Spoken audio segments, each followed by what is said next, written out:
Subscribe చేసేటప్పుడు అక్కడ ఉండే గంట సింబల్ను ప్రెస్ చేయడం మర్చిపోవద్దు. శ్రీదేవి బాలతారగా సినీ రంగంలో అడుగుపెట్టి ముందుగా దక్షిణాదిని, ఆ తర్వాత ఏకంగా దేశాన్నే ఊపేసిన సంగతి తెలిసిందే. అంటే ఆమె ఆదాయం 4 ఏట నుంచే ప్రారంభమైందన్నమాట.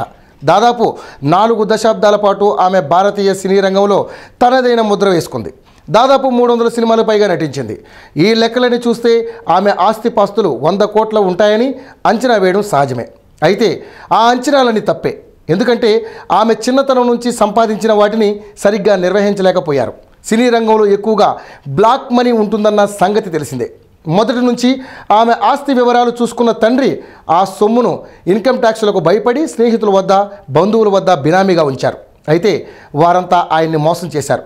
ఆ తర్వాత తండ్రి మరణం తర్వాత తల్లిపై శ్రీదేవి ఆధారపడ్డారు. కానీ ఆమె శ్రీదేవి ఆదాయాన్ని వివాదాస్పద సంస్థల్లో పెట్టుబడులు పెట్టడం వల్ల అక్కడ చాలా నష్టపోవాల్సి వచ్చిందట. ఈ కారణాల వల్ల తన ఆస్తిపాస్తులు చాలా కరిగిపోయాయి. ఆ తర్వాత తల్లి అనారోగ్యం సమయంలో ఆమె చాలా ఖర్చు చేసింది. తల్లి మరణం తర్వాత మిగిలిన కొద్ది ఆస్తిని చెల్లెలు కోర్టు ద్వారా పోరాటం చేసి సగం తీసుకెళ్లిపోయింది. ఇప్పుడు శ్రీదేవి ఆస్తులు లెక్కేస్తే ముంబైలోని ఆమె నివాసం దాదాపు 250 కోట్ల రూపాయలు చేస్తుందని అంచనా. ఇవి కాకుండా మరికొన్ని బంగళాలు కూడా ఉన్నాయట. వాటి విలువ ఓ 50 నుంచి 70 కోట్ల వరకు ఉండవచ్చని అంచనా.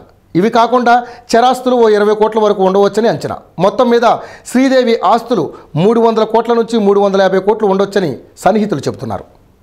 ఈ వీడియో గనుక మీకు నచ్చినట్లయితే లైక్ చేయండి, షేర్ చేయండి అండ్ సబ్స్క్రైబ్ చేయండి.